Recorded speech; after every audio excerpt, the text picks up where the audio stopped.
और आइए अब बात करते हैं इतिहास की। और आजकल अब हम जब इतिहास की बात करते हैं, क्योंकि आज़ादी के 75 साल इस बार हम मना रहे हैं, तो इतिहास की बात करते हैं तो हम बात करते हैं भारत के स्वतंत्रता संग्राम की।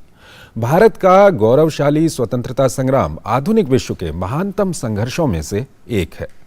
डीडी न्यूज पर आपके लिए प्रतिदिन इस संग्राम की हम झलक दिखाते हैं। आज से ठीक 100 साल पहले 4 फरवरी 1922 को चौरी चौरा की घटना हुई थी। इसके अलावा आज हम राष्ट्रवादी नेता एम.ए. अयंगर को भी याद करते हैं। ये रिपोर्ट देखिए।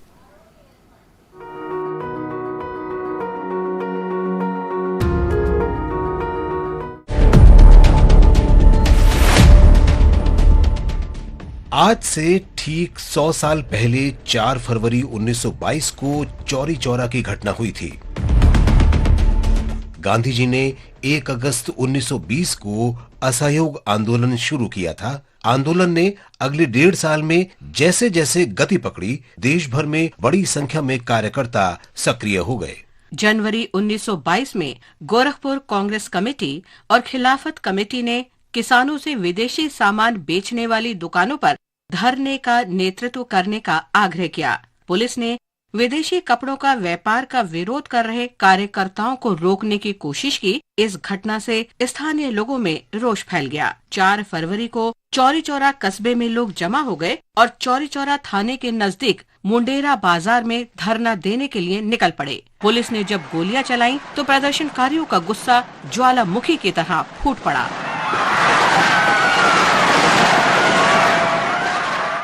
प्रदर्शनकारियों ने पुलिस पर जमकर हमला बोला। भीड़ ने थाने में आग लगा दी।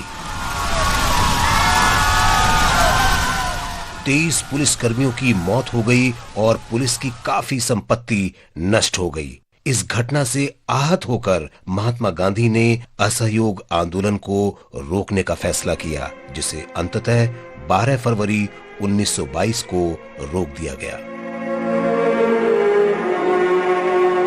चौरी चौरा घटना के लिए ब्रिटिश प्रशासन ने 200 से अधिक प्रदर्शनकारियों पर मुकदमा चलाया। उनमें से 6 की पुलिस हिरासत में मौत हो गई। 8 महीने के लंबे मुकदमे के बाद 172 लोगों को मौत की सजा सुनाई गई थी। इस फैसले पर गंभीर प्रतिक्रिया हुई थी, जिसके बाद इलाहाबाद उच्च न्यायालय ने अपने फैसले को संशोधित किया और 19 को मौत की सजा, 110 को आजीवन कारावास और शेष को लंबे कारावास की सजा सुनाई। इन शहीदों के सम्मान में इस स्थल पर आज शहीद स्मारक खड़ा है। देश के इन वीर सपूतों को हम नमन करते हैं। आज हम राष्ट्रवादी नेता एम.ए. अयंगर को भी याद करते हैं। इनका पूरा नाम मदभूषी अनंत सायानाम अयंगर था। इनका जन्म 4 फरवरी 1891 को आध्यात्मिक शहर तिरुपति के पास तिरुचनूर में हुआ था। श्रीनिवास श्री वेंकटेश भक्तवत्सल भागवत प्रिय। अयंगर बहुत छोटी आयु में ही स्वतंत्रता आंदोलन में शामिल हो गए थे। वे अपने गृह राज्य में भारतीय राष्ट्रीय कांग्रेस के प्रमुख व्यक्तियों में से थे। गांधी जी के असहयोग के आह्वान पर अयंगर ने 1921-22 के दौरान अपनी वकालत छोड़ दी। 1940 और 1944 के बीच अयंगर को पहले व्यक्तिगत सत्याग्रह अभियान और बाद में भारत छोड़ो आंदोलन में भाग लेने के लिए लगभग 3 साल की कैद हुई थी।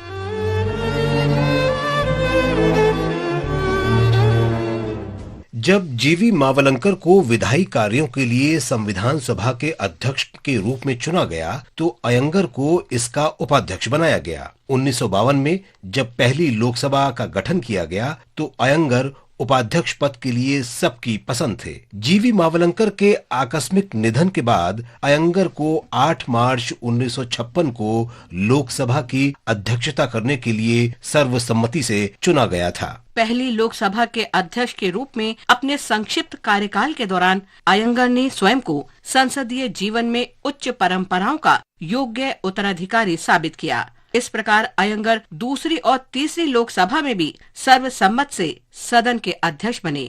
1962 में उन्होंने बिहार के राज्यपाल के रूप में सेवा करने के लिए अध्यक्ष पद से इस्तीफा दे दिया। अयंगर शिक्षा के क्षेत्र में भी सक्रिय रहे।